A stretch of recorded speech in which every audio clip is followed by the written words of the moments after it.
Esse é o Sou Bela, um podcast sobre o universo feminino. Aqui vamos discutir ciência, saúde, sexo, espiritualidade e como achar paz e felicidade na loucura da vida diária da mulher madura.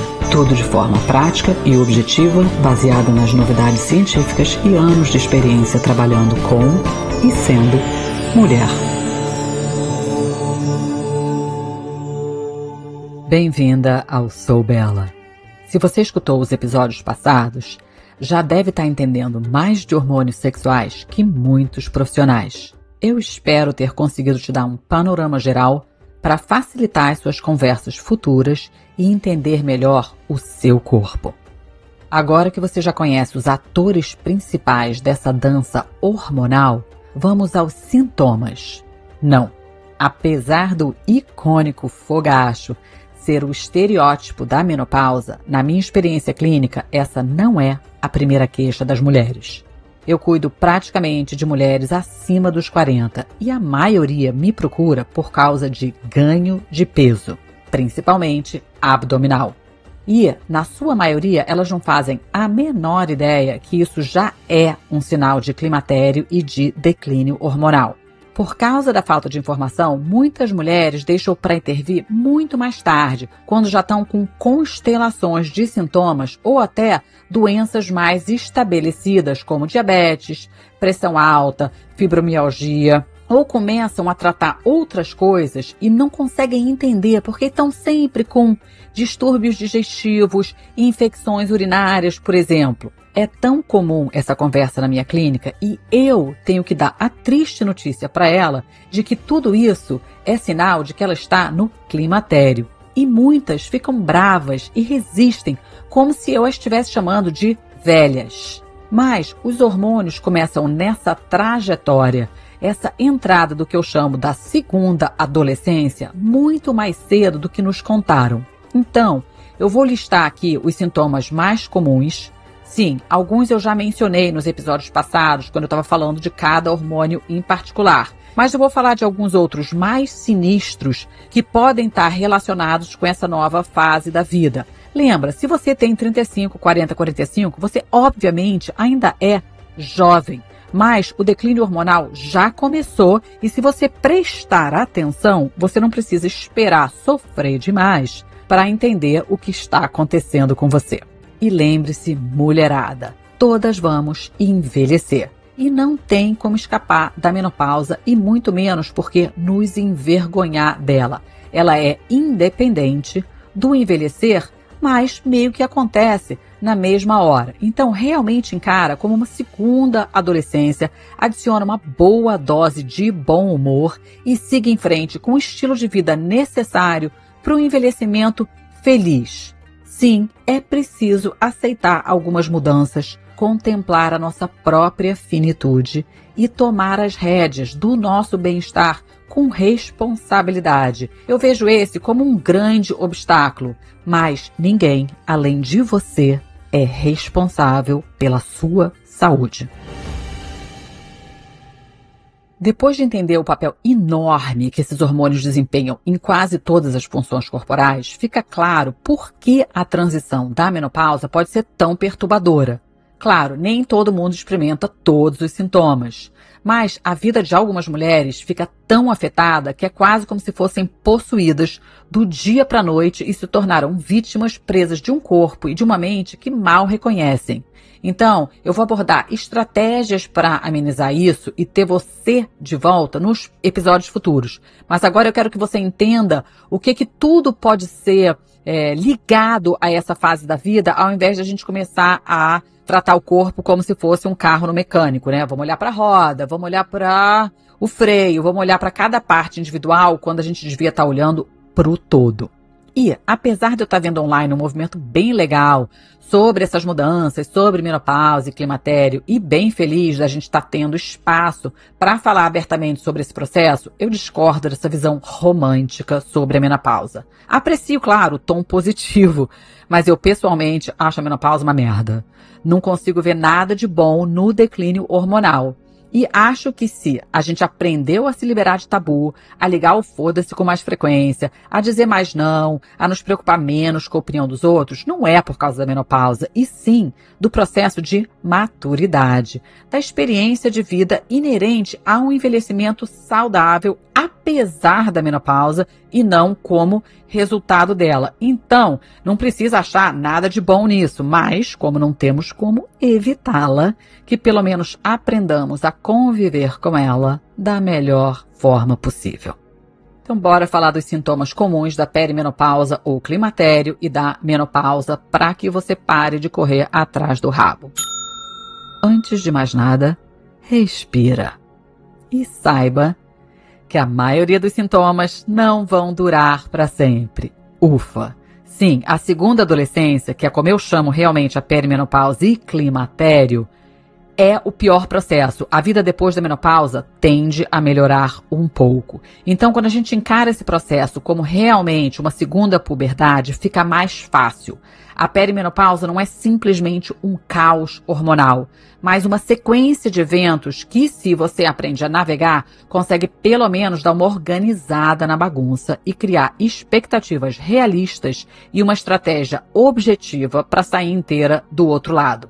Lembra, menopausa não é uma doença, é uma fase da vida. Embora algumas alterações hormonais possam exigir tratamento, estou falando entre aspas, o mais importante para o sucesso é criar uma estratégia e um entendimento do que realmente está acontecendo e o que a gente pode fazer. E sem hipocrisia, todas queremos ser magras. Ganho de peso é realmente o que mais traz mulheres para mim. Eu já falei aqui, mas vale repetir. Eu vejo esse fenômeno acontecer pelo menos uns 4 anos da menopausa chegar. E é um reflexo das oscilações hormonais. Por mais que trabalhemos a autoaceitação e a positividade corporal, isso é o que mais irrita as mulheres ativas e eu me incluo nesse grupo. Durante toda a nossa vida, ouvimos falar da importância de dietas e exercícios para manter o nosso peso. E talvez depois de anos de trabalho árduo e muita dedicação, tenhamos alcançado a capacidade de nos manter no nosso peso e chegar a um corpo que curtimos. Mas então, aparentemente, do dia para a noite, sem mudar nada, começamos a ganhar peso e ver a nossa performance piorar nos esportes. E aqui é um misto de queda hormonal e o próprio processo de envelhecimento. Mas parecemos desabar meio que do dia para a noite, enquanto nos homens esse é um processo mais gradual. O ganho de peso é de cerca de 5 a 8 quilos, embora algumas mulheres ganhem mais. Como o estrogênio promove a retenção de líquido, enquanto a progesterona diminui, você também pode acabar se sentindo mais inchada, especialmente quando está na fase da perimenopausa, quando o estrogênio está mais alto e a progesterona está bem mais baixa. Todas essas mudanças podem te afetar de várias maneiras. Mesmo que não ganhamos peso, nossa composição corporal muda, a gente perde músculo e ganha gordura. E muitas vezes em lugares que nunca tivemos antes. Alterações no estrogênio e nos hormônios do estresse, praticamente cortisol, enviam gordura para nossa área abdominal. E essa é uma das razões pelas quais o risco de doenças cardíacas nas mulheres aumentam nessa fase. De acordo com um estudo de 2021 publicado na Menopause, as mulheres que acumulam mais gordura abdominal durante a transição da menopausa correm mais risco de doença cardíaca, mesmo que não ganhem peso, por causa do impacto da gordura abdominal na inflamação e no metabolismo. Os pesquisadores descobriram que, para cada aumento de 20% na gordura abdominal, o revestimento da artéria carótida tornou-se 2% mais espesso. Algo que os pesquisadores observaram que podia passar despercebido se os médicos estivessem apenas analisando o índice de massa corporal. Que, na minha opinião, você já devia saber o seu e o seu clínico geral devia sempre monitorar o seu índice de massa corporal como parte de uma visão geral. Assim como eu recomendo a todas vocês a medir a relação entre a medida da cintura e o seu quadril para monitorar o acúmulo de gordura abdominal. Cintura acima de 80 centímetros aumenta muito o risco de diabetes, de doenças cardiovasculares e complicações secundárias, e é também um marco de resistência à insulina. Então pode pegar aí a fita métrica e ver onde é que está a sua cintura. A boa notícia é que, como mulher, você também tem alguma gordura protetora. Há um ditado americano que diz que coxas grossas salvam vidas. E tem alguma verdade nisso. Pesquisas anteriores descobriram que mulheres com grande circunferência do quadril têm menor risco de doença cardíaca. E um estudo de 2020 relatou que a grande circunferência da coxa pode estar ligada à pressão arterial mais baixa e risco reduzido de doença cardíaca. E isso foi em pessoas que estavam sendo diagnosticadas como excesso de peso.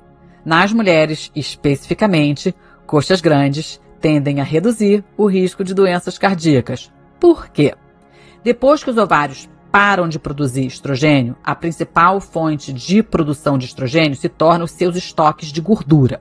O problema é que o estrogênio produzido pela gordura é a estrona. Como já vimos no episódio que eu falei de estrogênios, essa é a forma mais fraca e menos benéfica, por isso não oferece a mesma proteção. Mas a estrona produzida a partir das reservas de gordura do quadril e da coxa pode ser convertida em estradiol, que é o estrogênio mais protetor, que é o que fornece proteção cardiovascular para as mulheres na pré-menopausa. O estradiol é tão protetor que um estudo de 2021 com mais de 11.400 participantes, homens e mulheres, que foi publicado na revista da American Heart Association, relatou que, embora homens e mulheres com alta massa muscular tenham menos probabilidade de morrer de doenças cardíacas, mulheres com níveis mais altos de gordura corporal, independentemente da sua massa muscular, pareciam ter um maior grau de proteção do que as mulheres com menos gordura. Bom, pelo menos se a gente vai ficar mais popozuda, que venha com algum benefício. Na verdade, as mulheres com alta gordura corporal e alta massa muscular tiveram um risco 42% menor de morrer de doença cardíaca do que as mulheres com baixa massa muscular e baixa gordura corporal. Os pesquisadores concluíram que a gordura nos quadris e coxas pode fornecer proteção suficiente para compensar os riscos que acompanham a gordura abdominal adicional. Esse estudo interessante ganhou muita manchete e os pesquisadores não analisaram apenas a gordura abdominal visceral, que é um fator de risco conhecido para doenças cardíacas, nem estudaram apenas uma população atlética. Então, ele ganhou bastante credibilidade por olhar todas as formas de gordura. Eu acho que a principal mensagem desse estudo para mulheres em geral é que o melhor para a saúde e performance atlética é estabelecer uma composição corporal saudável, com ênfase em desenvolver e manter o máximo possível de músculos saudáveis, o que vai te permitir que você se sinta forte e seja capaz de manter um bom desempenho físico durante o climatério e após a menopausa, ao invés de fixar muito somente no ganho ou perda de peso. E vamos falar dos fogachos, hot flash, provavelmente o sintoma mais icônico, que são ondas de calor. Mas eles não são os primeiros a aparecer, e eu vou entrar logo nesse porquê. Cerca de 75% a 80% das mulheres norte-americanas experimentam essas ondas repentinas de calor no rosto, pescoço, no tronco, que podem ser acompanhadas por rubor, por suor abundante e por batimento cardíaco acelerado. E o que chamamos de suores noturnos são essas ondas de calor quando acontecem à noite. Os pesquisadores ainda estão estudando para entender todas as causas subjacentes das ondas de calor, como a gente já viu em semanas passadas. Um culpado conhecido é a serotonina. Quando o estrogênio cai, o mesmo ocorre com a serotonina. Por meio de uma cadeia de reações químicas, o seu cérebro recebe o sinal de que a temperatura central do corpo está muito alta, então ele desencadeia uma onda de calor que envia sangue para a pele para resfriá-lo. E é por isso que os antidepressivos, chamados os inibidores seletivos de recaptação de serotonina, ou ISRS, como citalopram, Prozac, eles podem ser muito eficazes contra as ondas de calor, mesmo se você não tiver depressão. E é uma das razões porque muitas mulheres acabam sendo recomendadas antidepressivos, principalmente por médicos não muito antenados nas novidades de reposição hormonal, mas também recomendado para quem realmente não pode fazer reposição, pois eles sim ajudam ou podem ajudar nas ondas de calor.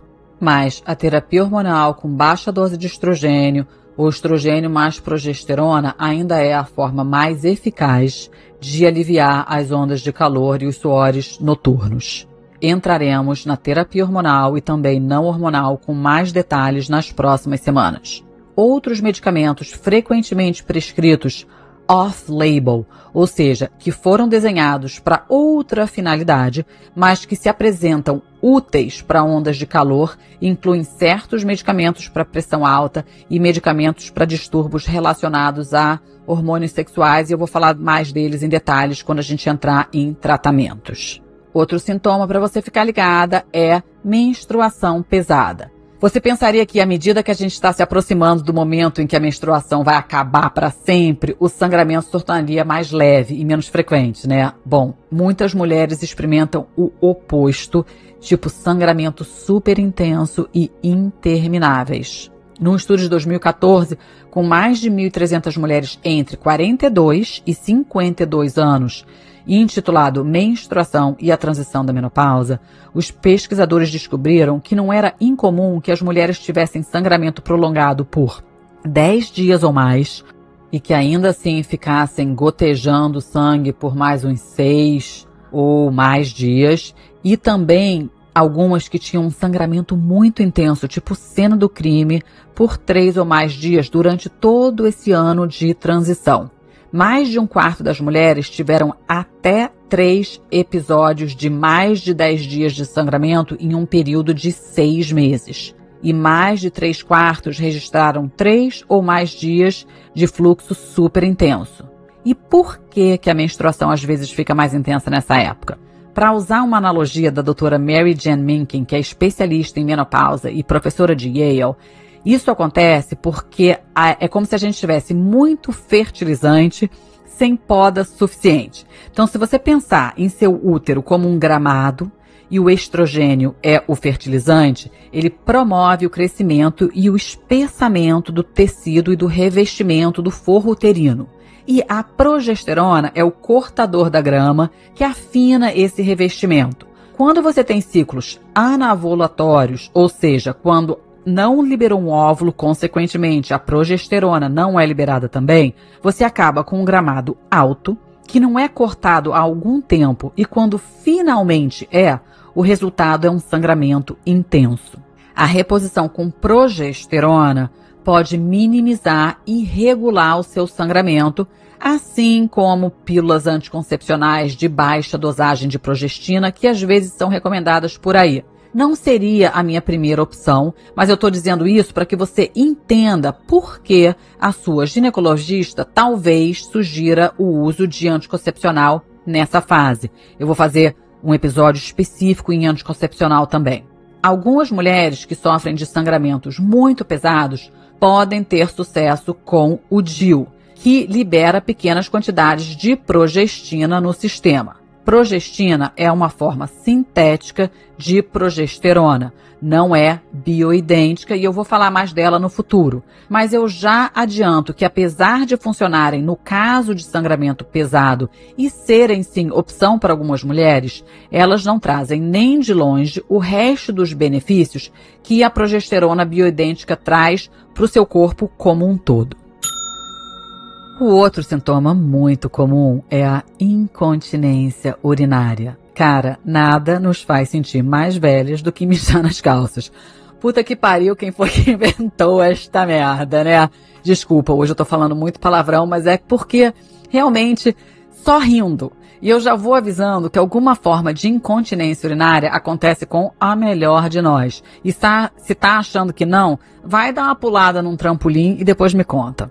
Algumas sentem escapar urina ao rir demais, ou ao espirrar, ou para quem faz exercício é super comum, ou durante a corrida, ou pulando corda, e a razão disso é que o declínio dos hormônios tiram a força, elasticidade e integridade dos músculos do assoalho pélvico. E aí tudo lá embaixo fica mais fraco mesmo. De acordo com uma pesquisa nacional sobre envelhecimento saudável, quase metade das mulheres diz que sim, às vezes perde urina. Então, a incontinência é comum. Mas não vamos confundir comum com inevitável. E o que você pode fazer? Exercícios de pompoarismo, de Kegel, e eu não sei se é Kegel ou Kegel em português, e fisioterapia pélvica ajudam muito. Mas também sozinhos talvez não sejam suficientes, mas tem que fazer. Você também vai precisar de músculos abdominais fortes, porque quando seus músculos do centro do corpo estão fracos, os músculos do assoalho pélvico vão precisar segurar a onda. E eles não estão equipados para lidar com essa carga. Especialmente se você estiver correndo uma maratona ou pulando corda, por exemplo. Então, de novo, exercícios em geral são fundamentais e também aprender a coordenar o exercício com o esforço. Exercícios respiratórios que engajem o diafragma também ajudam, assim como exercícios de fortalecimento do núcleo posterior e exercícios projetados especificamente para interromper os vazamentos. E é aqui que uma boa fisioterapeuta pélvica pode fazer milagres. E yoga também é fantástico. Coisas como segurar na prancha, fazer setubanda, shalabhasana, que é deitar tipo super-homem no chão e levantar. Eventualmente eu faço uma aula de yoga sobre o que fazer, mas procura um fisioterapeuta que realmente pode fazer uma diferença incrível. Dor vaginal. À medida que o estrogênio diminui, o nosso gramado, para usar a analogia anterior, se torna um pouco menos exuberante, por assim dizer. As nossas paredes vaginais podem ficar mais secas, mais finas e irritadas, o que praticamente faz com que tudo, desde a atividade sexual até andar de bicicleta, doa. Uma pesquisa da Healthy Women com mulheres de 40 a 84 anos descobriu que mais da metade das mulheres na pós-menopausa, e o número foi 56% delas, experimentou secura vaginal, e entre essas mulheres, 83% disseram que isso as incomodava tremendamente. Mas eu já falei muito desse assunto, eu só coloquei aqui para quem não ouviu os episódios anteriores. E fortalecer que, apesar de comum, dor vaginal é totalmente tratável. O estrogênio vaginal em baixa dose é altamente eficaz no tratamento de secura e altamente seguro. O estrogênio é um vasodilatador. Quanto menos estrogênio, menos fluxo sanguíneo em todos os lugares, incluindo os tecidos vaginais. A literatura mostra que esses produtos são muito eficazes para melhorar a saúde dos seus tecidos vaginais, aumentando a umidade, melhorando a microbiota, porque o estrogênio também, a queda do estrogênio, altera o pH da vagina e a capacidade de produzir bacilos e afeta todo o microbioma e o pH da vagina. Então, quando você faz essas reposições, alivia não só a secura e a dor local, assim como sintomas de incontinência urinária, que são os sintomas que mais tendem a perdurar na pós-menopausa. O resto de onda de calor, humor e várias outras coisas tende a melhorar bastante depois do seu aniversário de 12 meses sem menstruar. Vale também frisar que esses produtos locais inseridos na vagina não aumentam os níveis sistêmicos de estrogênio. Portanto, mesmo as mulheres que têm câncer de mama, tiveram no passado ou correm alto risco de câncer de mama, podem considerá-los. Então, conversa com uma médica antenada. Você também pode comprar hidratantes vaginais que contêm um bioadesivo que se liga às células secas das paredes vaginais e, puxa a umidade para dentro dela. Essa é uma versão não hormonal que pode te ajudar e pode fazer você se sentir melhor instantaneamente. De novo, escuta o episódio 11, faz lá o download do PDF que inclui nomes e posologia e outras coisas sobre saúde da vagina.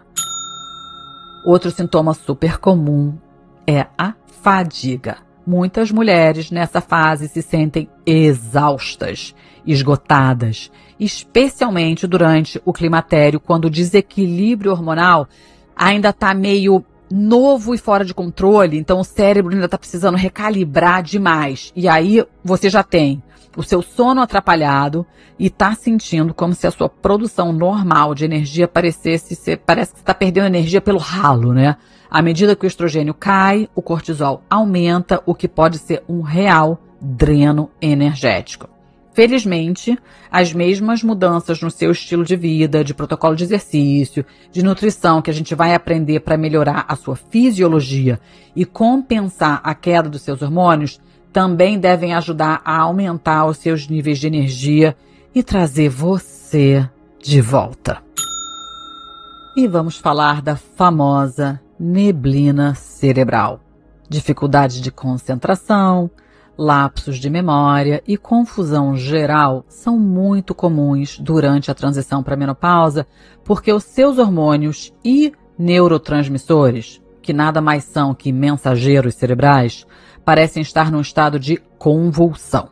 A boa notícia é que o nevoeiro cerebral tende a se dissipar por conta própria e a cognição se estabiliza à medida que o seu corpo e o seu cérebro se ajustam ao seu novo estado de ser. Exercício, sono, dieta nutritiva vai te ajudar a remover as teias de aranha que parecem ter tomado conta da sua cabeça e melhorar a cognição. E também é uma fase de fortes emoções, oscilações de humor, ondas de raiva, nostalgia emotiva, deprê e uma boa dose de ansiedade, quase que tudo isso junto em menos de 24 horas. Bom, bem-vinda ao clube. À medida que os seus níveis hormonais diminuem, eles podem prejudicar o seu humor, deixando você ansiosa, triste ou com raiva em níveis que possam estar fora de proporção com o que está acontecendo na sua vida no momento. Cerca de 20% das mulheres na menopausa também relatam sentir dispneia ou dificuldade para respirar, o que pode criar um ciclo vicioso de ansiedade e falta de ar, de acordo com as pesquisas. Então, o gerenciamento do estresse é super importante, porque o estresse descontrolado pode piorar muito os problemas de humor. E é aqui que entra yoga, meditação, shavasana, yoga nidra. Tem muitos aplicativos como Headspace, Calm, que podem ajudar se você não souber por onde começar. Eu tenho 2 episódios com relaxamentos guiados, que são o episódio 4 e o 13, por exemplo, que podem diminuir o seu estresse e ansiedade. O treinamento de força, exercício de resistência e HIIT, treinamento intervalo de alta intensidade, também pode fazer maravilhas para eliminar o estresse e elevar seu humor. E sim, meninas, temos que fazer tudo ao nosso alcance para mitigar os efeitos hormonais de forma natural. Mas eu gostaria também de tirar o estigma e a culpa, porque às vezes medicar é preciso. Algumas mulheres encontram alívio com antidepressivo, que também pode ajudar com outros sintomas, como ondas de calor. Só se certifica que você também está fazendo a sua parte e não somente tomando os remédios. Mas alguns desequilíbrios químicos, infelizmente, precisam ser medicados. E se esse for o seu caso, eu quero te dar força para ignorar as críticas e fazer o que for melhor para você. Ninguém tem nada a ver com a sua vida, com as suas escolhas e cada uma sabe onde o calo aperta. Outro sintoma notoriamente comum são as disrupções de sono. Então você já tem onda de calor e suor noturno e pensamentos acelerados no meio da noite. É claro que isso vai prejudicar o seu sono, mas parece que o sono leve ou interrompido acontece independentemente de ondas de calor. Cerca de metade das mulheres na transição para a menopausa vão ter problemas de sono. Não ajuda que os níveis de melatonina, os hormônios do sono do corpo, diminuem junto com o estrogênio e a progesterona. Então, seguir o conselho usual de evitar cafeína depois do meio-dia, manter o quarto fresco ou quase gelado e escuro e evitar o álcool à noite pode ajudar bastante o seu corpo a se refrescar, assim como preparar para uma boa noite de sono, tomando banho antes de dormir. O banho quente gera um efeito rebote que resfria o corpo e te ajuda a entrar em sono profundo. E também evitar luzes fortes no final do dia. Eu tenho alguns episódios sobre como dormir melhor, então escuta, você vai aprender bastante, mas por hora aqui, resumido, evita comer dentro de 2 horas antes de dormir, Porque você querer que o seu corpo trabalhe na digestão vai interferir nas necessidades parasimpáticas do sono. Então, janta num horário para permitir que o seu corpo tenha tempo para digerir, para que você possa ter melhores noites de sono. No site do podcast eu também tenho um PDF com suplementos que podem te ajudar a dormir nessa fase. Outro sintoma super comum é dor de cabeça e enxaqueca. As quedas de estrogênio podem desencadear enxaqueca por meio de uma combinação de fatores, que incluem alteração nos vasos sanguíneos, pressão sanguínea e níveis de serotonina. E é por isso que a menopausa pode eventualmente trazer um alívio para as mulheres que sofreram de dor de cabeça intensas mensalmente na TPM. Então, quando elas param de produzir todos os hormônios, a TPM melhora. Mas, infelizmente, as oscilações hormonais que levam à menopausa ou durante o climatério podem piorar as coisas antes de melhorarem. Um estudo de 2016, publicado no Headache, The Journal of Head and Face Pain, analisou dores de cabeça entre 3.664 mulheres com a idade média de 46 anos. E os autores relataram que o risco de cefaleia de alta frequência, 1 ou mais dias com cefaleia por mês, aumentou significativamente em mulheres da meia-idade com enxaqueca durante a perimenopausa. A reposição hormonal pode proporcionar alívio para algumas mulheres ao estabilizar. Eles deixam claro, embora não em todas, assim como os antidepressivos. Alguns estudos propõem que as dores de cabeça são causadas por oscilações bruscas, como a queda dramática do estrogênio, que acontece tanto durante a TPM na nossa fase reprodutiva, como no climatério, e não necessariamente se os níveis estão altos ou baixos, mas a queda brusca é o que causaria, a oscilação é o que causaria as enxaquecas. Esses são os sintomas mais comuns. Mas a gente tem muitos sintomas, uma constelação de sintomas, porque temos receptores hormonais em todos os órgãos do corpo. Portanto, quando os hormônios começam a oscilar e diminuir, todas as partes do corpo são afetadas. Então, embora os sintomas que eu acabei de descrever sejam os mais comuns, e muitas de vocês já estavam ligadas, que a mudança de composição corporal, as ondas de calor, e claro, se você começa a ver que o seu ciclo menstrual começa a se tornar mais irregular, você já imediatamente associa a essa fase se você já tem mais de 40. Mas eu vou te dar agora uma listagem de um monte de outros sintomas que você pode experimentar durante esse período da vida, mas não tinha a menor ideia. Embora não existam garantias de que as intervenções que eu vou falar depois possam fazer com que todos os sintomas desapareçam, a gente com certeza pode fazer as coisas ficarem muito melhor. Então eu vou terminar com uma listinha de sintomas menos famosos, mas bastante comuns, que se você começou a sentir e já está na casa dos 40, vale olhar pela lente hormonal também. Claro que nem tudo é causa da menopausa e claro que sintomas sinistros devem ser investigados de forma apropriada, mas às vezes esses sintomas que eu vou listar agora aparecem e a gente começa a pirar, fazer milhões de exames, ressonância, brain scan. Então a minha sugestão é que antes de medicar um sintoma novo, tentar olhar para ele pela lente do climatério, pela lente da menopausa, porque eles podem melhorar à medida que você sustenta o corpo e o seu cérebro, seja com reposição, estilo de vida, suplementos e tudo mais, que pode ser feito nessa fase ao invés de entrar de cara nos sistemas que aparentemente estariam criando o problema, porque ele pode ser simplesmente uma consequência da oscilação ou do declínio hormonal natural desta fase.